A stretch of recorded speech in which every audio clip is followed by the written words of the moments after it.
In chess, a skewer is similar to a pen. Essentially, the more valuable piece is in front of the piece of lesser or equal value. Now, the opponent needs to move the more valuable piece to avoid having it captured. This unfortunately results in losing the other piece most of the time. Now, there's three pieces that can do a skewer. They're all long-range pieces, and there's the rook, the queen, and the bishop. So all three of these pieces that can skewer are long-range pieces. Now there's two types of skewers. There is the absolute skewer, where the king is in check and the king must move out of the way. And then there's the relative skewer, where the attacked piece is not required to move, but it would typically be in that player's best interest to move the piece. Now let's take a look at an example of a skewer here.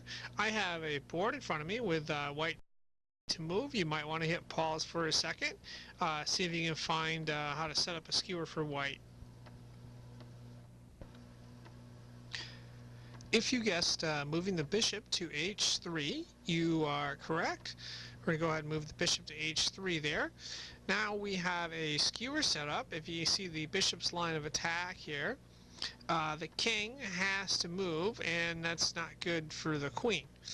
Now the king has several options it can move to, but no matter what the king does, it's going to result in the bishop capturing the queen, and at best the king can hope to capture the bishop by moving backwards, or recapture the bishop, so they get some value, but they're going to lose a significant value here because the queen is worth approximately 9 points and bishop's only worth 3. And that would be an example of an absolute skewer. Now let's take a look at a different example here, and we have white to move. You might want to hit pause for a second and see if you can figure this one out. And if you guessed bishop to d3, you are correct. Then we go ahead and move the bishop to d3. Now, moving the bishop to d3 for white sets up a skewer here where the queen is skewered and the rook is the most likely piece to be sacrificed here. Now the queen has several different options to move, which I've highlighted in green here. Most of those options are not very good, and most likely what the queen could do is move in front of the king and then recapture the bishop. Now the queen is not required to move, so black could just move another piece, but